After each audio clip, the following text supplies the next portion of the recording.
اس مناسبت سے کہ انیس الرحمان کے والد گرامی دنیا سے چلے گئے، اللہ ان کی مغفرت فرمائے، جنت الفردوس میں جگہ دے۔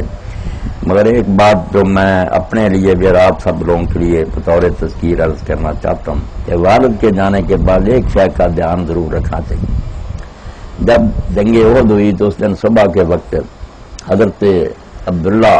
یہ حضرت جابر کے والد تھے، جابر بھی صحابی تھے رضی اللہ عنہ، عبداللہ بھی صحابی تھے،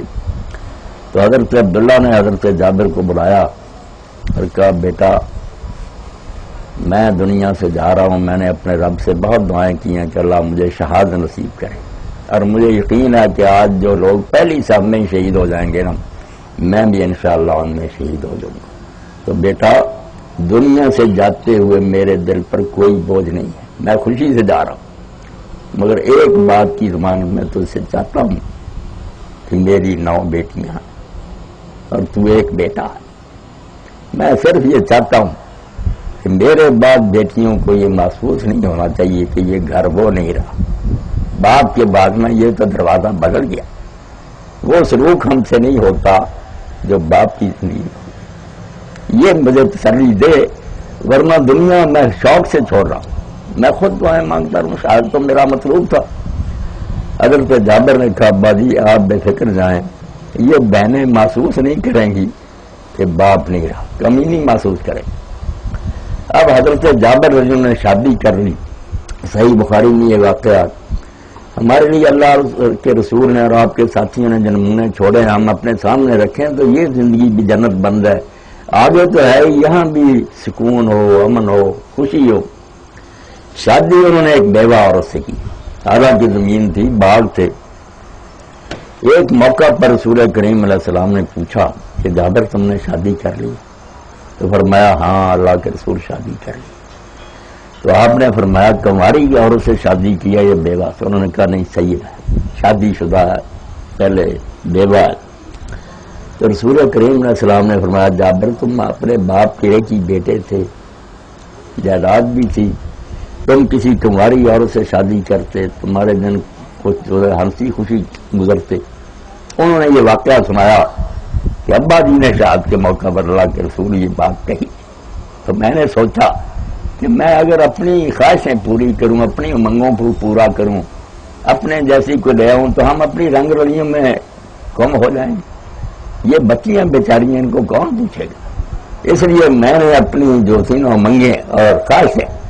ان کو قربان کر دی، ایک بوڑھی عورت سے شادی کی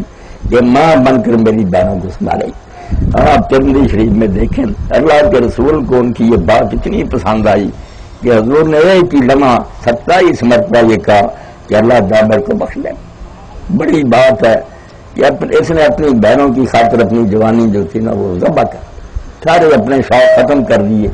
کہا باپ کے بعد یہ نہیں ہونا چاہیے۔ اور اسی طرح حضرت عبداللہ بن عمر رضی اللہ عنہ کے بارے میں پڑھتے ہیں صحیح مسلم میں، مکے اور مدینے کے درمیان سفر کر رہے تھے، گھوڑے پر سوار تھے، جیب میں رقم بھی تھی، ایک جنگلی آدمی بدوی سامنے آ گیا، اس نے سلام کیا، حضرت نے اپنی جیب سے جو پیسے تھے وہ بھی دے دیے، سواری کا جانور ایک فالتو ساتھ تھا گھوڑا دے دیا۔ لوگوں نے بعد میں کہا کہ حضرت یہ مسکین لوگ ہیں جنگلی بدوی، ان کو تھوڑا بہت بھی دے دیا جائے تو خوش ہو جاتے ہیں، آپ نے اتنا کچھ دے دیا، گھوڑا بھی دے دیا، پیسے بھی دے دیے۔ فرمایا یار بات یہ ہے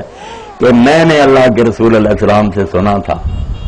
کہ سب سے بڑی نیکی باپ کے ساتھ یہ ہے کہ اس کے مر جانے کے بعد اس کے ملنے والے لوگ آئے نا تو ان سے آدمی ایسے ہی ملے جیسے باپ ملتا تھا، یہی سوچے کہ یہ میرے باپ کے ملنے والے ہیں، اگر باپ نہیں مل رہا تو میں اس کی جگہ ہوں، میں ان سے ایسا ہی سلوک کروں، برتاؤ کروں۔ تو یہ شخص وہ نہیں آتا تھا میرے، فرمایا اس کا باپ نہ میرے باپ حضرت عمر رضی اللہ عنہ کو ملنے آیا کرتا تھا۔ اس لیے جب یہ سامنے آیا تو اللہ کے رسول علیہ السلام کی وہ بات یاد آئی مجھے کہ اب حضرت عمر کے ساتھ اپنے والد کے ساتھ نیک سلوک کرنے کا یہی طریقہ ہے کہ میں ان سے ملنے والے کے بیٹے سے ایسا ہی برتاؤ کروں جیسا میرے باپ اس کے باپ سے کرتے۔ یہ وہ چیزیں جن کو مگر پلے باندھے بچے ان پر قائم ہو جائیں، فوت ہو جانے والوں کے بعد وہ بہنوں کو بھی سمجھیں کیا ان کا سارا میرے سوا کون ہے، حضرت جابر کی طرح ہو جائیں، اپنی کچھ شوق اور جو خواہشیں ان کو چھوڑ بھی دیں،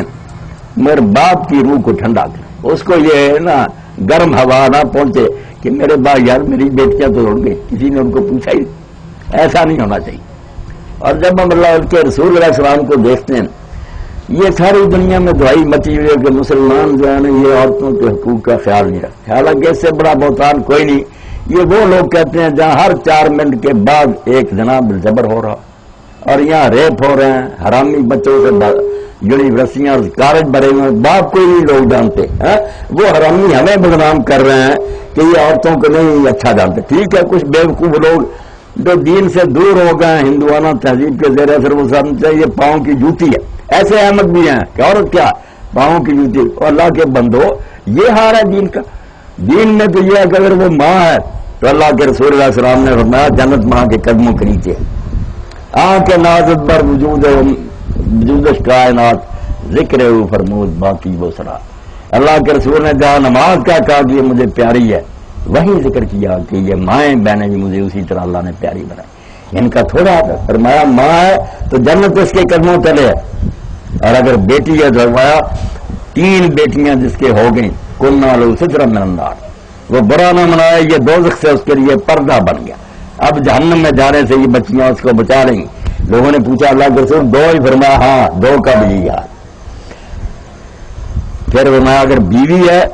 تو خیرکم خیرکم لأہلی، تم میں سے سب سے اچھے مسلمان دن قیامت کے وہ شمار ہوں گے جن کا سلوک اپنی اہلیہ سے اچھا ہو۔ اور بیٹیاں لوگ جو دیتے ہیں دوسروں کو، اللہ کی امانت ہوتی ہے۔ اللہ کے رسول نے آخری آدمی فرمایا کہ باپ اپنی بچی کا ہاتھ تمہارے ہاتھ میں دیتا ہے، وہ بچی جس کی طرف کوئی نظر اٹھائے تو سر اٹھ جائے، وہ خود کہتا ہے کہ ہاں بیٹا میں نے تیرے سپرد کی۔ تو اللہ کے رسول نے آخری خطبہ میں جب ہمیں رخصت کر رہے تھے تو اس میں جو باتیں کہیں اس میں کہا فاتقوا اللہ فی النساء، ان غریب عورتوں کے بارے میں اللہ سے بہت ڈرنا کہ ماں باپ کا گھر چھوڑ کر دوسرے گھر میں مہاجری ہوتی ہیں، پردیسی۔ فَإِنَّكُمْ أَخَذْتُمُوهُنَّ بِأَمَانَةِ اللَّهِ، جب تم قبول کہتے ہو کہ میں نے قبول کیا، کوئی عالم نہیں تمہارے سپرد کر رہا، نہ کوئی باپ کر رہا، یہ اللہ کی امانت ہے، اللہ اپنے دین کے مطابق تمہارے سپرد کر رہا۔ اللہ اس امانت کے بارے میں پوچھے کہ میری امانت سے کیا سلوک کیا۔ بہنوں کے بارے میں بھی حضور نے یہی فرمایا کہ جس کی 2 یا 3 بہنیں ہیں وہ بھی اس کے لیے جنت کا سامان بن جاتی۔ تو ہمیں یہ باتیں ذہن میں بٹھانی چاہیے، موت کے بعد ان چیزوں کو بھول نہیں جانا چاہیے کہ 2 رہ گئے ان کا خیال کریں، جانے والوں کے لیے دعائیں کریں۔ اللہ کے رسول علیہ السلام نے فرمایا جب بیٹا دعا کرتا ہے باپ کا درجہ جنت میں بلند کیا جاتا، وہ کہتا ہے مجھے تو جو حالات ہونی تھی ہو گئی، اب میں تو کوئی نیکی کر ہی نہیں رہا، مجھے کیوں یہ انعام مل رہے؟ تو فرمایا باستغفار ولدک لک، تیرا بیٹا جو ہے تیرے لیے بخشی دعائیں کرتا ہے، اس کو قبول کر کے ہم تیرے درجات میں ترقی کر رہے ہیں۔ تو یہ چیزیں جو ہے نا اس وقت تو یہی مناسب میں نے سمجھا کہ عرض کر دوں۔ اب آپ کے ذہن میں کچھ بات ہے تو اس کیسے ساتھیوں سے بات کر لو، پوچھ رہے ہیں۔